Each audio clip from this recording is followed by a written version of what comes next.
In 1993, Professor Philip Johnson of the University of California at Berkeley invited a group of scientists and philosophers to a small beach town on the central coast of California. They came from major academic centers, including Cambridge, Munich, and the University of Chicago, to question an idea that had dominated science for 150 years. I think Pajaro Dunes represented a turning point for many of us. Individually, we all had questions about evolutionary theory, but when we came together, each person brought something of their own to the table, and suddenly we all had a glimpse of a new way of looking at life that none of us had individually seen before. I would have to say that this was an intense period of time in my life. It just seemed that there was something here much more intellectually satisfying than the view that I had held up until this time. Looking back on it now, I think that gave me the motivation to actually look at the evidence and just see where I thought it pointed. I realized that this was bigger than any one person or discipline, and this was the beginning of a community of scientists who were now willing to face the fundamental mystery of life's origin.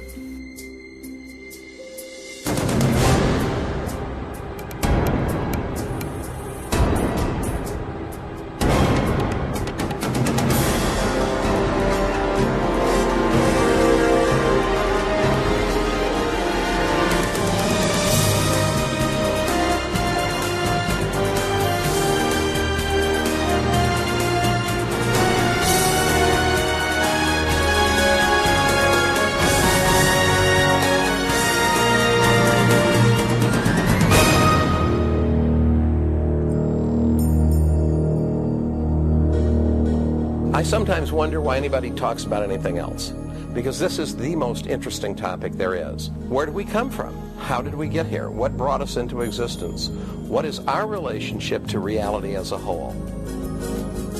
You look at the incredible diversity and complexity of life, and inevitably the question arises, what brought all this into existence? Was it simply chance and necessity, undirected natural forces? Or is there something else going on? Is there a purpose, a plan, a design due to an intelligent cause? I think that is the fundamental question.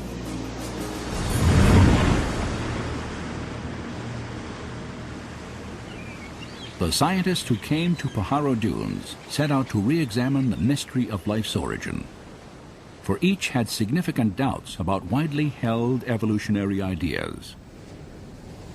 Among them, biochemist Michael Behe questioned how natural processes could have assembled the intricate structures found within living cells. Dean Kenyon was an evolutionary biologist who no longer thought that chemistry alone could account for the origin of life on Earth. And Stephen Meyer, Paul Nelson, and William Dembski were seeking a new approach, one that could explain the origin of the genetic information encoded in living organisms. These scientists and philosophers began to formulate an alternative to the central theory of modern biology, a theory born in the mind of a British naturalist. His name was Charles Darwin.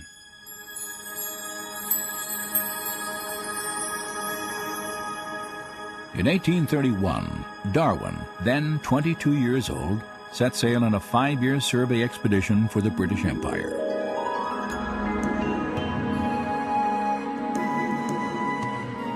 He journeyed from England on the HMS Beagle, traveling around the southern tip of South America, then north toward a chain of volcanic islands in the Pacific called the Galapagos.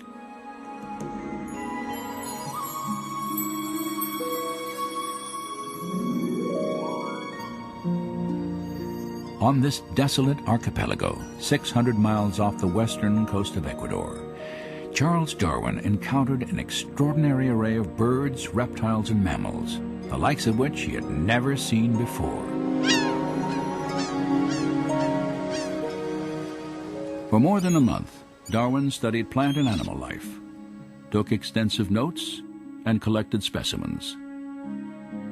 Then he left, never to return. 25 years passed as he developed a theory about how the diverse forms of life on Earth had originated. In 1859, Darwin published a book titled On the Origin of Species. Its impact on science and ultimately all of Western culture was dramatic. Darwin argued that all life was the product of purely undirected natural forces, time, chance, and a process he called natural selection. For 2,500 years before Darwin, most prominent scientists and philosophers, people such as Plato or Newton or Kepler, viewed the world as the product of some kind of design or plan. But a fundamental shift occurs with Darwin's idea of natural selection, and a real change in scientific philosophy is set in motion. Darwin was not the first scientist to propose a theory of evolution, but he was the first to offer a plausible naturalistic mechanism that could produce biological change over long periods of time. To understand how natural selection works, consider the finch populations Darwin encountered on the Galapagos Islands. 13 species of finches inhabit the Galapagos Islands, and they vary subtly in terms of their body size and shape of the beak. Darwin returned to England with 9 different species of these birds. According to contemporary Darwinian theory, differences in the sizes and shapes of the birds' beaks are the direct result of natural selection. One example often cited involves species of seed-eating finches.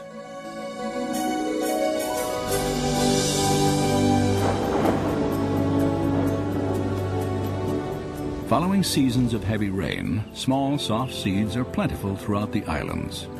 Birds with short beaks can easily gather food. However, during periods of drought, the only seeds available are encased in hard, tough shells that remain on the ground from the previous year. In these circumstances, only birds with longer, sharper beaks can crack the shells and eat the seeds. Those birds with the longer beaks survive because they can reach the food source, whereas other birds cannot. That long beak, then, confers what biologists now call a functional advantage. The finches with smaller beaks, unfortunately, die out from starvation because they cannot reach that food source. If the drought conditions continue, the environment causes a change in the features of the finch population as a whole.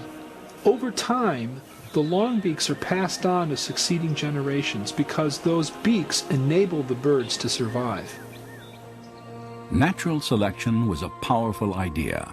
Physical variations that proved advantageous would be inherited by succeeding generations. Through this process, populations would be altered, and over time, fundamentally different organisms would arise without any form of intelligent guidance. Darwin wanted to explain everything in the history of life in terms of undesigned, unintelligent natural processes. And when he looked for an explanation, what he found was that a process he could observe in domestic populations also operates in the wild. Now, Darwin himself was very familiar with domestic breeding. He himself studied pigeon breeding. And he knew that for centuries, human breeders had been able to make dramatic changes in populations by selecting only certain individuals to breed. Darwin really suggested that this same process operates in the wild. For Charles Darwin, natural selection explained the appearance of design without a designer. There was no longer any need to invoke an intelligent cause for the complexity of life. In effect, natural selection became a kind of designer substitute. Today, Darwinism is generally assumed throughout science and the academic world. Yet, despite its wide acceptance, a growing number of scientists and scholars, including those who met at Pajaro Dunes, now challenge key aspects of Darwinian theory. When we came together at Pajaro Dunes, we certainly didn't agree on everything, but we did share a real dissatisfaction with the mechanism of natural selection and the role that it was playing in biological explanation.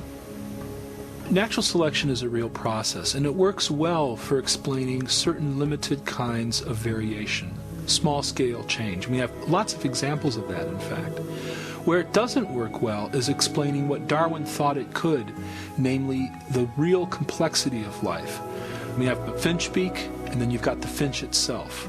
A minor change in the structure of the beak versus the origin of the organism itself. These are different scales of phenomena. These are different kinds of problems. And the important problem for biology is to understand where natural selection works and where it doesn't, and why there's a difference. Evidence is very powerful, and all of us have the sense that if we let that evidence speak for itself, that it would lead us in a very different direction, away from natural selection and towards a different conclusion about the origin and nature of life on Earth.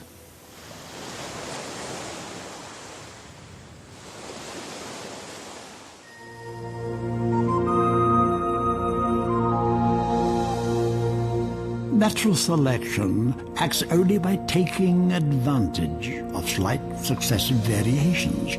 She can never take a great and sudden leap, but must advance by short and sure, though slow steps.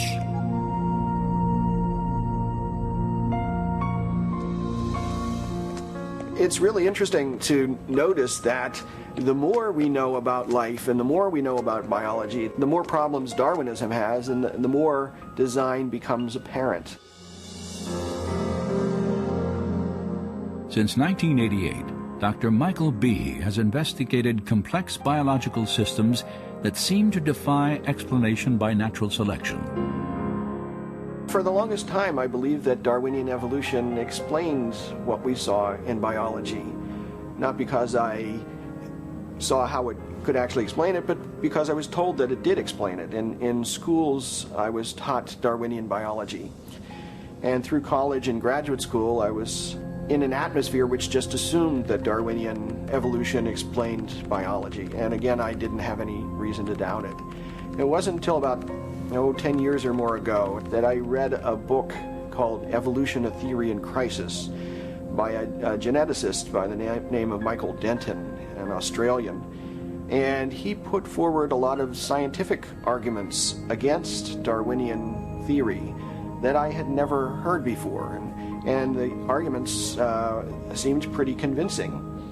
And at that point, I started to get a bit angry because I thought I was being led down the primrose path. Here were a number of very good arguments, and I had gone through a doctoral program in biochemistry, became a faculty member, and I had never even heard of these things. And so from that point on, I became very interested in the question of evolution, and since have decided that Darwinian processes are not the whole explanation for life. Michael Behe's skepticism derived in large measure from what modern biology has revealed about life's most fundamental unit, the cell. In the 19th century, when Darwin was alive, scientists thought that the basis of life, the cell, was some simple glob of protoplasm, like a little piece of jello or something that was not hard to explain at all.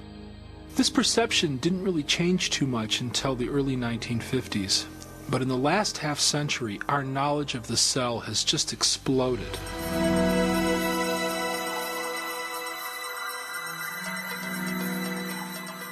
Today, powerful technologies reveal elaborate microscopic worlds. Worlds so small that a thimbleful of cultured liquid can contain more than 4 billion single-cell bacteria, each packed with circuits, assembly instructions, and miniature machines, the complexity of which Charles Darwin could never have imagined. At the very basis of life, where molecules and cells run the show, we've discovered machines, literally molecular machines. There are little molecular trucks that carry supplies from one end of the cell to the other. There are machines which capture the energy from sunlight and turn it into usable energy. There are as many molecular machines in the human body as there are functions that the body has to do.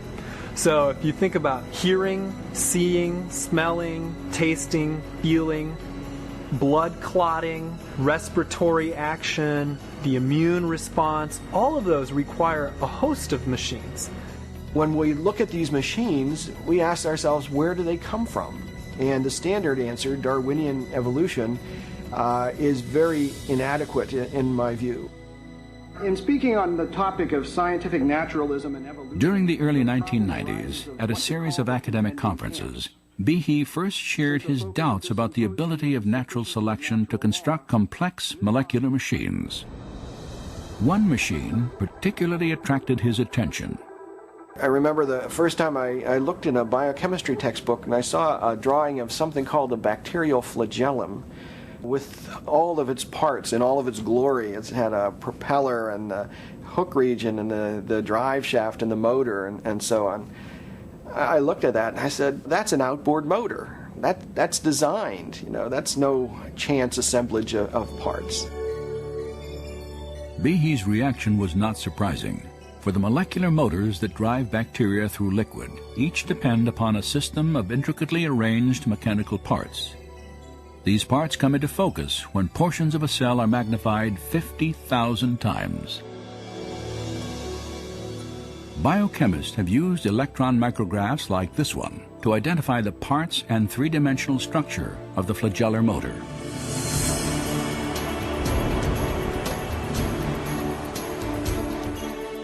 In the process, they have revealed a marvel of engineering on a miniaturized scale. Howard Berg at Harvard has labeled it the most efficient machine in the universe. These machines, some of them are running at 100,000 RPMs and are hardwired into a signal transduction or sensory mechanism so that it's getting feedback from the environment. And even though they're spinning that fast, they can stop on a dime. It only takes a quarter turn for them to stop and shift directions and start spinning 100,000 RPM in the other direction. And just like outboard motors on motorboats, it has a large number of parts which are necessary for the motor to work. The bacterial flagellum, 2 gears, forward and reverse, water-cooled, proton motive force, it has a stator, it has a rotor, it has a U-joint, it has a drive shaft, it has a propeller, and they function as these parts of machines. It's not convenient that we give them these names. That's truly their function. Since its discovery, scientists have tried to understand how a rotary motor could have arisen through natural selection.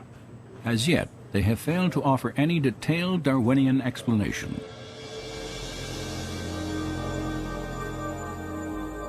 To see why, we must understand a feature of molecular machines known as irreducible complexity. Irreducible complexity was coined by Mike Behe in describing these molecular machines. Basically what it says is that you have multi-component parts to any given organelle or system in a cell, all of which are necessary for function. That is, if you remove one part, you lose function of that system. The idea of irreducible complexity can be illustrated by a familiar, non-biological machine, a mousetrap. The trap is composed of 5 basic pieces: a catch to hold the bait, a strong spring, a thin bent rod called the hammer, a holding bar to secure the hammer in place, and a platform upon which the entire system is mounted. If any one of these parts is missing or defective, the mechanism will not work. All components of this irreducibly complex system must be present simultaneously for the machine to perform its function, catching mice.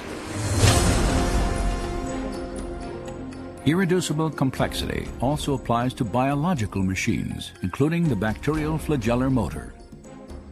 All told, there are about 40 different protein parts which are necessary for this machine to work.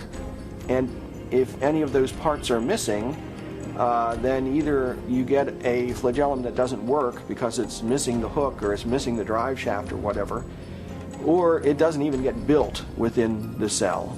In evolutionary terms, you have to be able to explain how you can build this system gradually when there's no function until you have all those parts in place.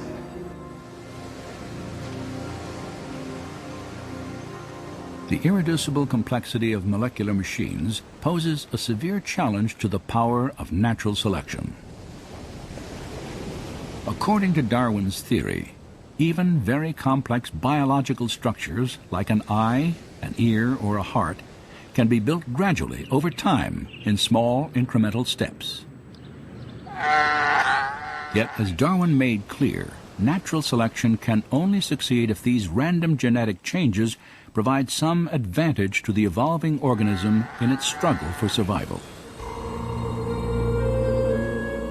As I have attempted to show, it is not necessary to suppose that the modifications were all simultaneous if they were extremely slight and gradual. Natural selection is scrutinizing the slightest variations, rejecting those that are bad, preserving and adding up all that are good. But could Darwin's small, favorable variations have produced a bacterial flagellum? Some scientists doubt the possibility. How could something new, like a bacterioflagellar motor and all the components that go with it, how could it develop out of a population of bacteria that don't have that system? When each change, according to Darwin's theory, has to provide some kind of advantage. Imagine such a scenario early in the Earth's history. An evolving bacterium somehow develops a tail and perhaps even the pieces necessary to attach it to the cell wall. Yet without a complete motor assembly, this innovation would provide no advantage to the cell. Instead, the tail would lie immobile and useless, invisible to natural selection, which by definition can only favor changes that aid survival. The logic of natural selection is very demanding. Unless the flagellum mechanism is completely assembled and actually works, natural selection simply cannot preserve it. It cannot be passed on to the next generation. The important thing to realize about natural selection is it selects only for a functional advantage. In most cases, natural selection actually eliminates things that have no function or that have a function that harms the organism. So if you had a bacterium with a tail that didn't function as a flagellum, chances are natural selection would eliminate it. The only way you can select for a flagellum is if you have a flagellum that works, and that means you have to have all the pieces of the motor in place to begin with. So natural selection can't get you the bacterial flagellum. It can only work after the flagellum is there and operating. In 1996, Michael Behe published a book titled Darwin's Black Box. In it, he argued that natural selection, Darwin's designer substitute, could not explain the origin of the bacterial flagellum or any other irreducibly complex biological system. Instead, Behe concluded that the integrated complexity of these systems pointed to intelligent design. Darwin's black box created immediate controversy. Over 75 publications, including some of the world's leading newspapers and scientific journals, reviewed the book. Some scientists praised Behe's work, while others dismissed it as unscientific and religiously motivated. Behe's critics also insisted that he had underestimated the power of natural selection. They argued that the flagellar motor could have been constructed from parts used to build simpler molecular machines, like this needle-nose cellular pump. If the components of the pump already existed, they could have been preserved by natural selection even before the bacterial motor arose. This theory is called co-option. It's essentially saying that evolution or natural selection at some point was able to borrow components of one molecular machine and build a new machine with some of these components. Scott Minnick has studied the flagellar motor for nearly 20 years. His research has led him to challenge the co-option argument. With a bacterial flagellum, you're talking about a machine that's got 40 structural parts. Yes, we find 10 of them are involved in another molecular machine, but the other 30 are unique. So where are you going to borrow them from? Eventually, you're going to have to account for the function of every single part as originally having some other purpose. So you can only follow that argument so far until you run into the problem of you're borrowing parts from nothing. But even if you concede that you have all the parts necessary to build one of these machines, that's only part of the problem. Maybe even more complex, I think more complex, is the assembly instructions. That is never addressed by opponents of the irreducible complexity argument. Studies of the bacterial motor have indeed revealed an even deeper level of complexity, for its construction not only requires specific parts, but also a precise sequence of assembly. You've got to make things at the right time. You've got to make the right number of components. You've got to assemble them in a sequential manner. You've got to be able to tell if you've assembled it properly so that you don't waste energy building a structure that's not going to be functional. Building a molecular machine has been compared to the construction of a house, where workers follow a detailed blueprint and plan for assembly. The foundation of a house is poured before the walls are erected. Plumbing and electrical fixtures are installed prior to enclosing the walls of the structure. Windows must be hung before siding is applied, and shingles are attached only after plywood sheets are nailed to the rafters. So it is with the construction of a flagellar motor. You build this structure from the inside out. You are counting the number of components in a ring structure or the stator, and once that's assembled, there's feedback that says, okay, no more of that component now. A rod is added, a ring is added, another rod is added, the U-joint's added. Once the U-joint's at a certain size and a certain degree of bend, about a quarter turn, that's shut off, and then you start adding components for the propeller. These are all made in a precise sequence, just like you would build a building. To build a motor correctly requires a complex system of machines that coordinate the timing of the assembly instructions. But how could natural selection construct such a system? The co-option argument doesn't explain this. You see, in order to construct that flagellar mechanism, or tens of thousands of other such mechanisms in the cell, you require other machines to regulate the assembly of these structures. And those machines themselves require machines for their assembly. If even one of these pieces is missing or put in the wrong place, your motor isn't going to work. So this apparatus to assemble the flagellar motor is itself irreducibly complex. In fact, what we have here is irreducible complexity all the way down. We know a lot about the bacterial flagellum. We still have a lot to learn, but we know a lot about it. And there's no explanation for how this complex molecular machine was ever produced by a Darwinian mechanism. 150 years ago, scientists did not know about irreducibly complex molecular machines. Yet Charles Darwin anticipated the difficulty that systems such as these could pose to his theory. If it could be demonstrated that any complex organ existed which could not possibly have been formed by numerous successive slight modifications, my theory would absolutely break down.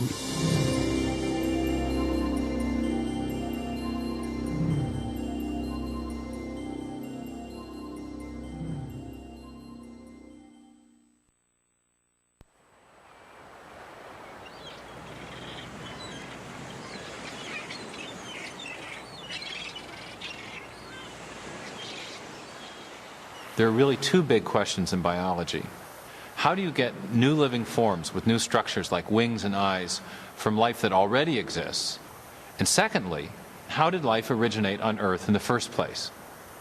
Now, of course, we know that Darwin spent most of his life formulating an answer to the first of these two questions.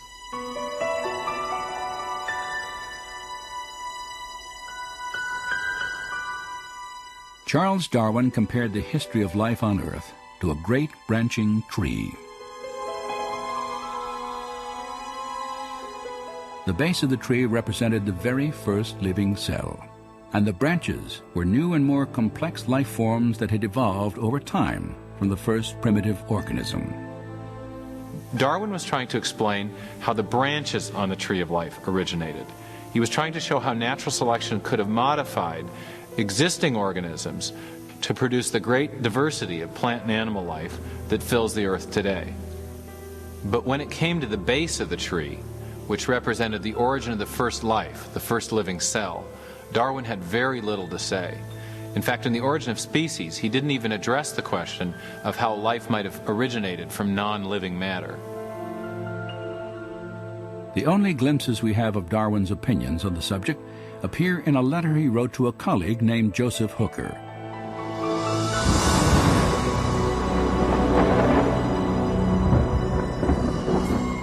Regarding the first production of a living organism, if, and oh what a big if, we could conceive in some warm little pond with all sorts of ammonia and phosphoric salts, light, heat and electricity present, that a protein compound was chemically formed, ready to undergo still more complex changes, at the present such matter would be instantly devoured.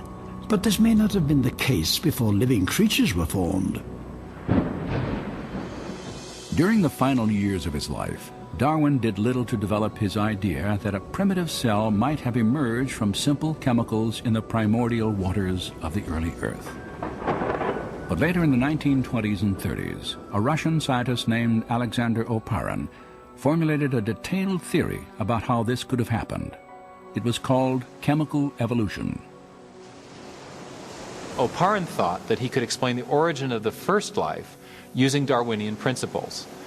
He envisioned simple chemicals combining and recombining to form larger molecules, and then these larger molecules organizing themselves with the help of chance variations and natural selection into the first primitive living cell. Over the next 3 decades, many scientists worked to develop and refine these ideas as they pondered the questions both Oparin and Darwin had raised. How could life have evolved from simple chemicals? One man thought he knew. The problem of biological origins has, for a very long time, I would say, has been a real deep interest to me just because of the scale of the problem, the importance of it. Where did we come from? Why are we here? All that kind of question. Probed from the point of view of natural science. During the late 1960s and throughout the 70s and early 80s, Dean Kenyon was one of the leading chemical evolutionary theorists in the world. And like others in his field, he was trying to explain how life on Earth began through a purely natural process.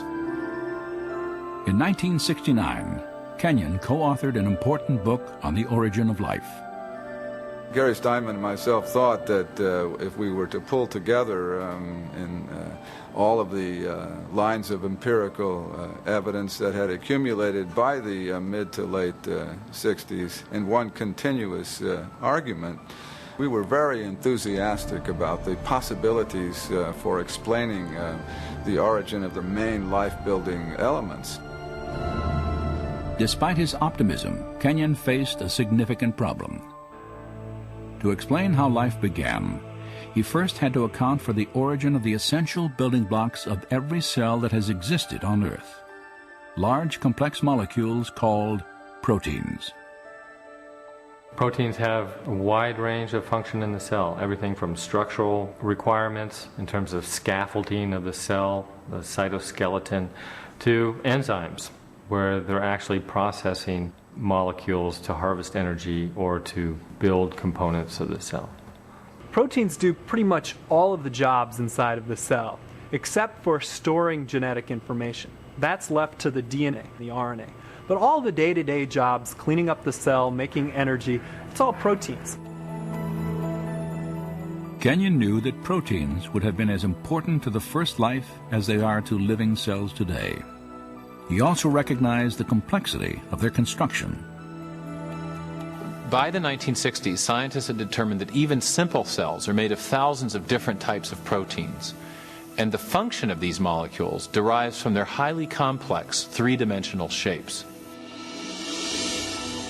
The irregular shapes of some proteins allow them to catalyze or trigger chemical reactions because of the hand and glove fit that they have with other molecules in the cell, while other protein molecules form interlocking structural components. The individual parts of a bacterial motor, like this ring structure, are each made of either a single protein molecule or an assembly of proteins fitted together into a specific shape. These proteins are, in turn, made of smaller chemical units called amino acids that are linked together in long chains. There is a very great degree of intricacy of architecture down in the cell units in these protein-forming amino acids. In nature, 20 different types of amino acids are used to construct protein chains. Biologists have compared them to the 26 letters of the English alphabet. Alphabetic letters can be arranged in a huge number of possible combinations, and it's the sequential arrangement of the letters that determines whether you have meaningful words and sentences. If the letters are arranged correctly, you'll get meaningful text. But if they're not arranged correctly, you'll get gibberish. And the same principle applies for amino acids and proteins. There are at least 30,000 distinct types of proteins, each made of a different combination of the same 20 amino acids. They are arranged, like letters, to form chains, often hundreds of units long. If the amino acids are sequenced correctly, then the chain will fold into a functioning protein. Proteins are arranged with their amino acids in such a way that the amino acids collapse on each other into an architecture that is pre-programmed by the order of the amino acids. It folds into a certain structure, and that structure can do a certain function. So all proteins in the cell have a certain three-dimensional pattern that's based on the arrangement of amino acids in the chain.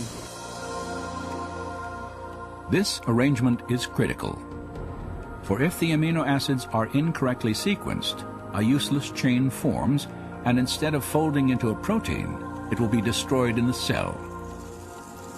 Proteins, like written languages or computer codes, have a high degree of specificity.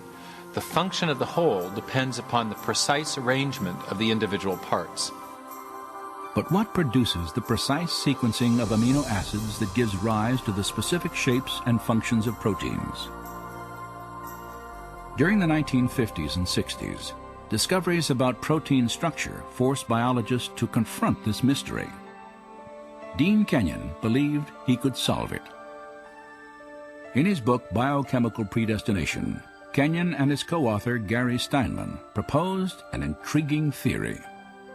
Kenyon wrote, "Life might have been biochemically predestined by the properties of attraction that exist between its chemical parts, particularly between amino acids in proteins." At the time that biochemical predestination came out, I and my co-author were totally convinced that we had the scientific explanation for origins. Kenyon proposed that the chemical properties of the amino acids caused them to be attracted to each other, forming the long chains that became the first proteins, the most important components in the living cell. And this meant that life was effectively inevitable, predestined by nothing more than chemistry. Many scientists embraced Kenyon's ideas, and over the next 20 years, Biochemical Predestination became a best-selling text on the theory of chemical evolution. Yet 5 years after the book's publication, Kenyon quietly began to doubt the plausibility of his own theory. It was during that whole period of time that my doubts about certain aspects of the evolutionary account became apparent. When coming into contact with a powerful counter-argument given to me by one of my students, and I could not refute that counter-argument.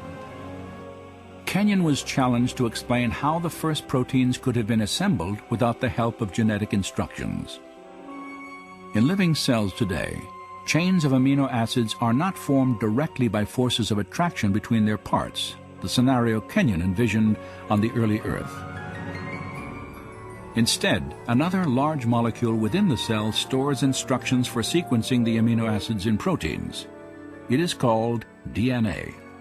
Initially, Kenyon believed that proteins could have formed directly from amino acids without any DNA assembly instructions. And that's why so many scientists were excited about his theory. But the more he and others learned about the properties of amino acids and proteins, the more he began to doubt that proteins could self-assemble without DNA. In DNA, Kenyon encountered a molecule with a property he could not explain through natural processes. For locked securely within its double helix structure is a wealth of information in the form of precisely sequenced chemicals that scientists represent with the letters A, C, T, and G. In a written language, information is communicated by a precise arrangement of letters. In the same way, the instructions necessary to assemble amino acids into proteins are conveyed by the sequences of chemicals arranged along the spine of the DNA. This chemical code has been called the language of life, and it is the most densely packed and elaborately detailed assembly of information in the known universe. Like other scientists working on the origin of life, Kenyon realized he had two choices. Either he had to explain where these genetic assembly instructions came from, or he had to explain how proteins could have arisen directly from amino acids without DNA in the primordial oceans. And in the end, he realized he could do neither.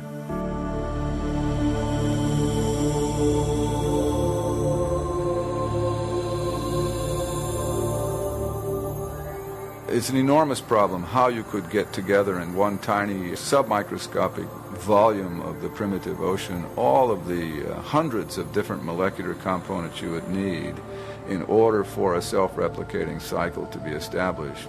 And so my doubts about whether amino acids could order themselves into meaningful biological sequences on their own without pre-existing genetic material being present just reached, I guess for me, the intellectual breaking point sometime near the end of the decade of the 70s.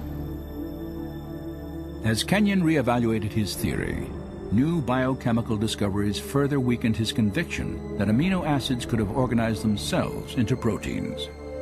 The more I conducted my own studies, including a period of time at NASA Ames Research Center, the more it became apparent that there were multiple difficulties with the chemical evolution account. And further experimental work showed that amino acids do not have the ability to order themselves into any biologically meaningful sequences. Faced with mounting difficulties in his own theory and a growing body of scientific data about the importance of DNA, Kenyon was forced to confront the absolute necessity of genetic information. The more I thought about the alternative that was being presented in the criticism and the enormous problem that all of us who worked on this field had neglected to address, the problem of the origin of genetic information itself, then I really had to reassess my whole position regarding origins. For Dean Kenyon, a new question became the focus of his search for life's origin. What was the source of the biological information in DNA? If one could get at the origin of the messages, the encoded messages within the living machinery, then you would really be on to something far more intellectually satisfying than this chemical evolution theory. Yet Kenyon realized that he faced a narrowing set of options. By the 1970s, most researchers had rejected the idea that the information necessary to build the first cell originated by chance alone.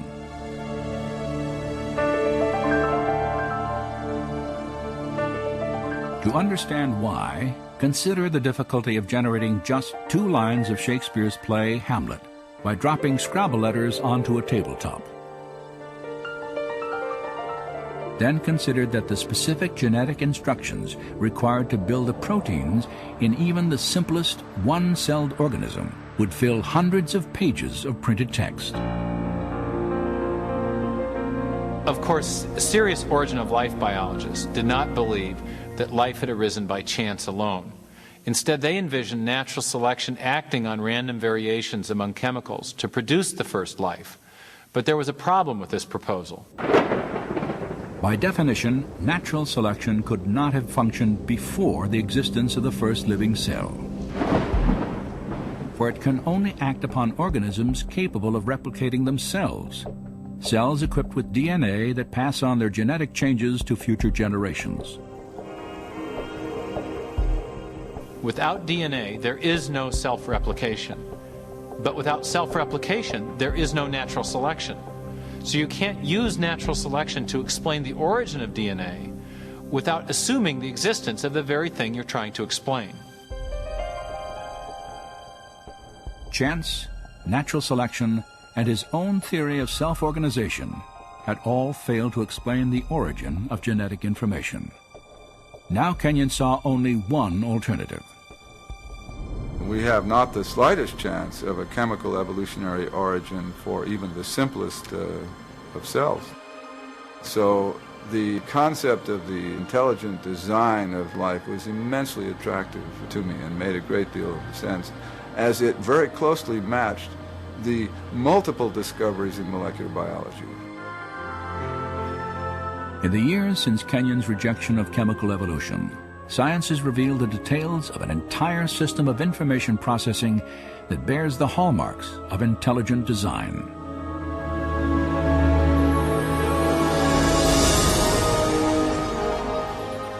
With computer animation, we can enter the cell to view this remarkable system at work.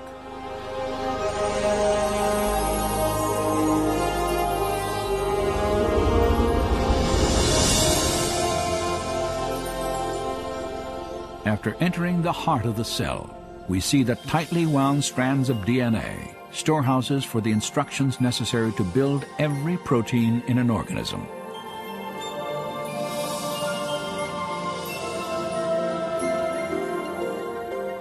In a process known as transcription, a molecular machine first unwinds a section of the DNA helix to expose the genetic instructions needed to assemble a specific protein molecule. Another machine then copies these instructions to form a molecule known as messenger RNA.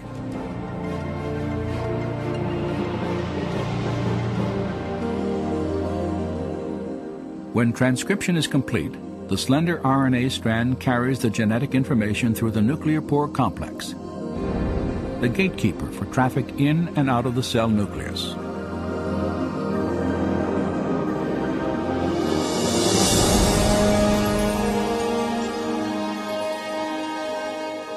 The messenger RNA strand is directed to a two-part molecular factory called a ribosome. After attaching itself securely, the process of translation begins.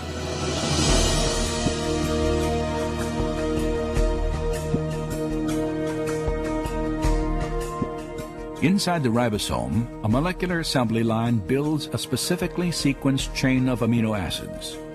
These amino acids are transported from other parts of the cell and then linked into chains often hundreds of units long. Their sequential arrangement determines the type of protein manufactured.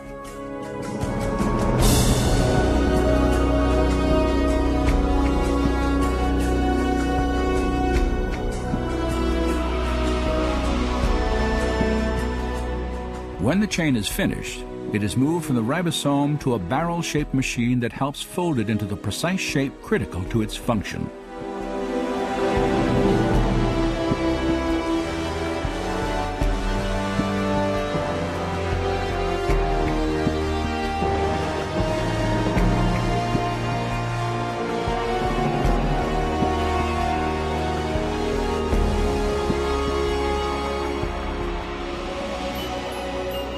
After the chain is folded into a protein, it is then released and shepherded by another molecular machine to the exact location where it is needed. This is absolutely mind-boggling to perceive at this scale of size such a finely tuned apparatus, a device that bears the marks of intelligent design and manufacture. And we have the details of an immensely complex molecular realm of genetic information processing. And it's exactly this new realm of molecular genetics where we see the most compelling evidence of design on the Earth.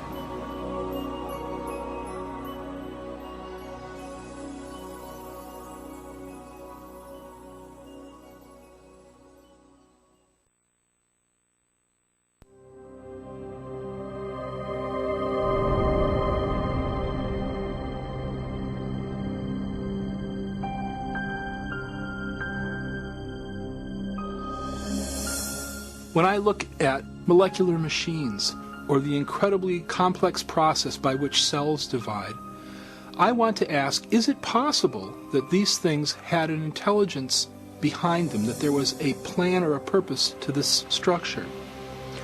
Science ought to be a search for the truth about the world. Now, we shouldn't prejudge what might be true. We shouldn't say, I don't like that explanation, so I'm going to put it to one side. Rather, when we come to a puzzle in nature, we ought to bring to that puzzle every possible cause that might explain it. One of the problems I have with evolutionary theory is it artificially rules out a kind of cause even before the evidence has a chance to speak. And the cause that's ruled out is intelligence. Since the late 19th century, since the time of Darwin, in fact, in part because of Darwin's writing in The Origin of Species, scientists came to accept a convention, a definition of science that excluded the possibility of design as a scientific explanation. And that convention has a name. It's called methodological naturalism. And it just means that if you're going to be scientific, you must limit yourself to explanations that invoke only natural causes. You can't invoke intelligence as a cause.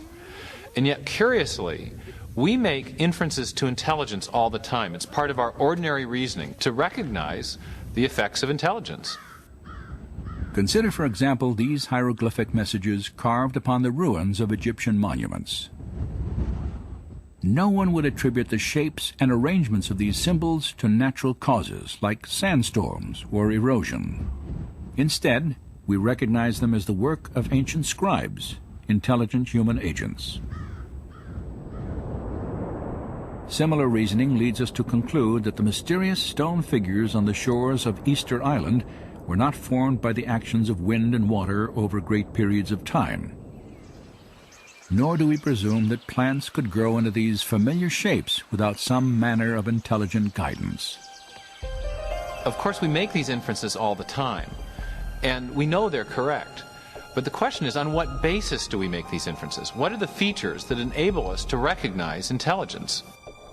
Recently, in a book titled The Design Inference, mathematician William Dembski has made an important breakthrough in understanding design reasoning. Dembski has identified the specific features of artifacts that cause us to recognize prior intelligent activity. I came to this by trying to look at how do we reason about design? What are the logical moves that we have to go through in order to come to a conclusion of design? So what I'm trying to do is to establish reliable, empirical, scientifically rigorous criteria for deciding whether something is in fact designed. So I was looking at the logic of it. And what I found was you need improbability and you need specification, the right sort of pattern, these objective patterns.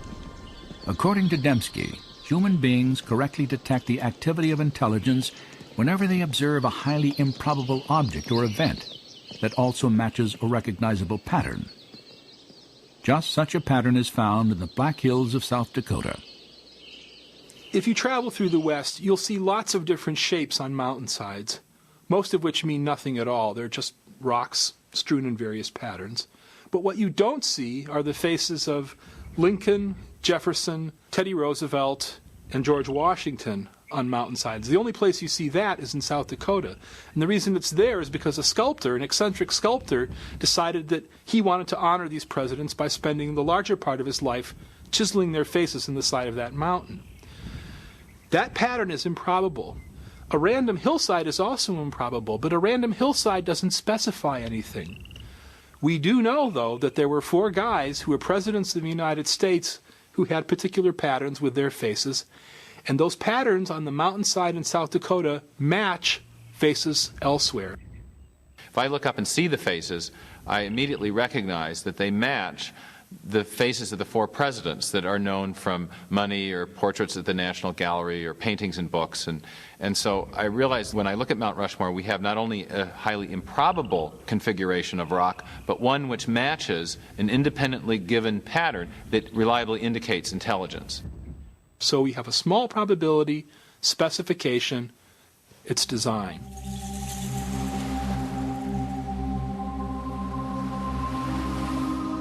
On a seashore, another improbable pattern etched into the earth illustrates how we detect design. No one would infer that this message was written by the movement of the tides. Instead, because of the characteristics of this pattern, we identify the words as the products of intelligence. That improbable arrangement also conforms to an independently given pattern, namely the shapes of the letters that we recognize from English alphabet and the words that we know from English vocabulary. And so it's the improbability of the arrangement plus the fact that it conforms to an independently given pattern that triggers the awareness of design.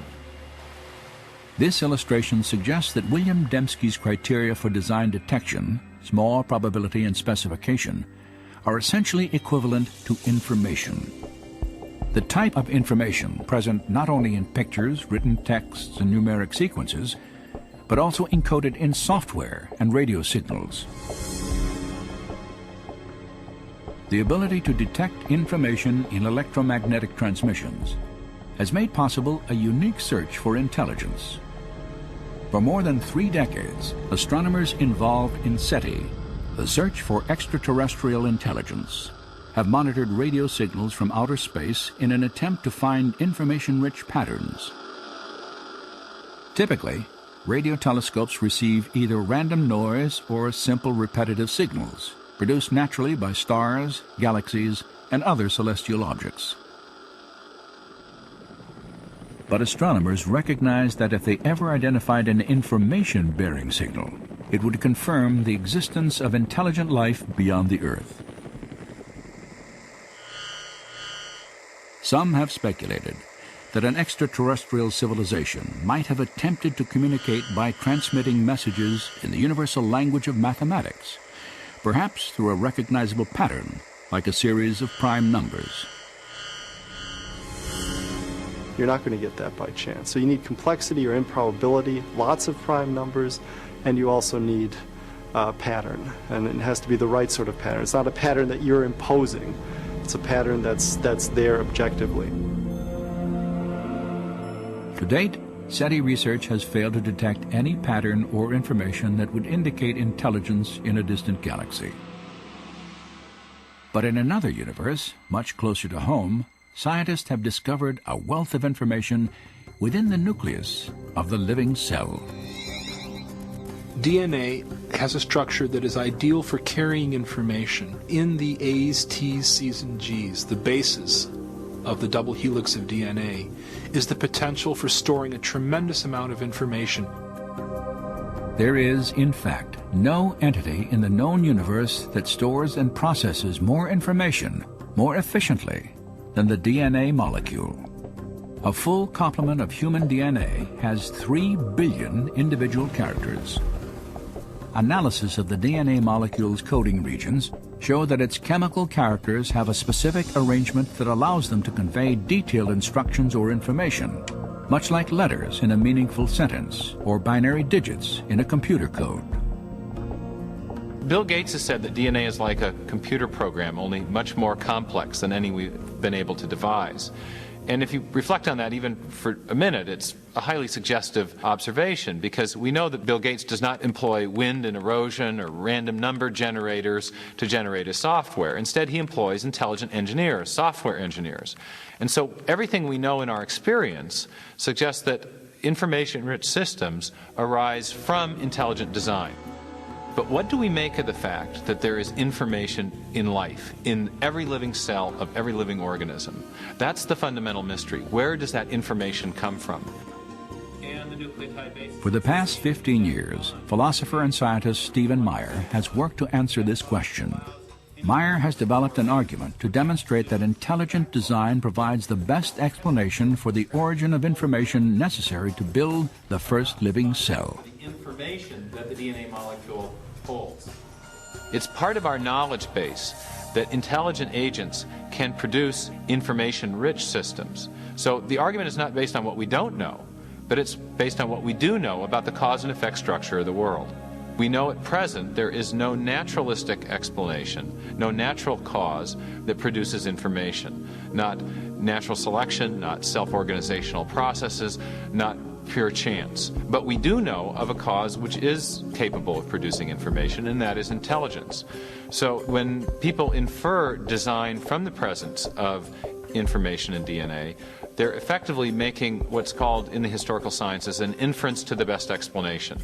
So when we find an information-rich system in the cell, in the DNA molecule specifically, we can infer that an intelligence played a role in the origin of that system, even if we weren't there to observe the system coming into existence.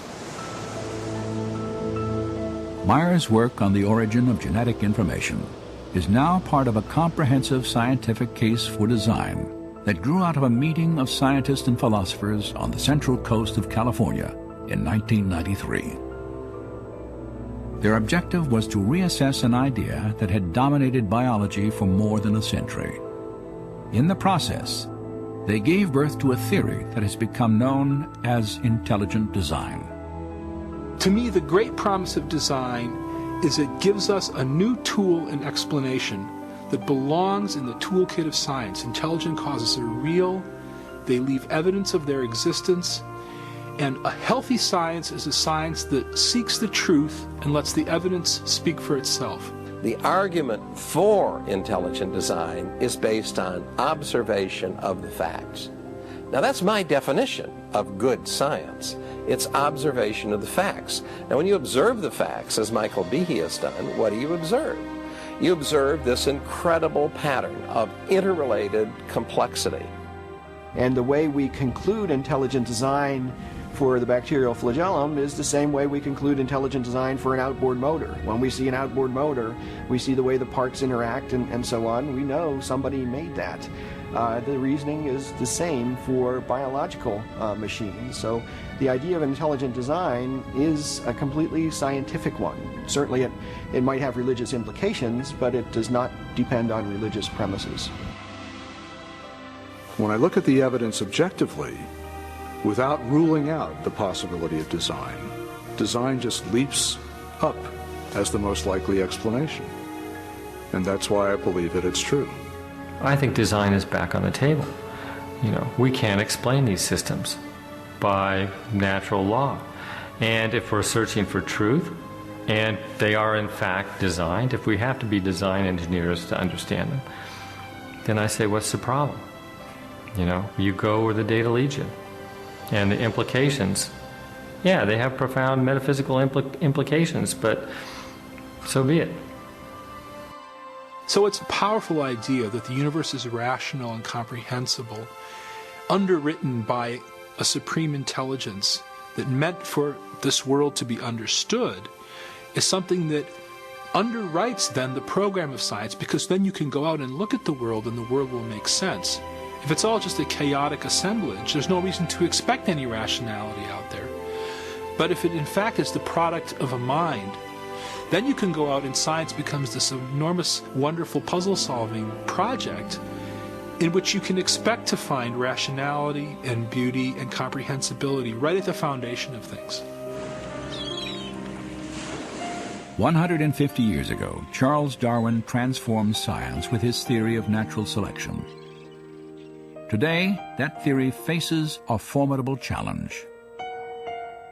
Intelligent design has sparked both discovery and intense debate over the origin of life on Earth. And for a growing number of scientists, it represents a paradigm, an idea with the power to, once again, redefine the foundations of scientific thought. During the 19th century, scientists believed that there were two fundamental entities, matter and energy. But as we enter the 21st century, there's a third fundamental entity that science has had to recognize, and that is information. And so as we encounter the biology of the information age, the suspicion is growing that what we're seeing in the DNA molecule is actually an artifact of mind, an artifact of intelligence. something that can only be explained by intelligent design.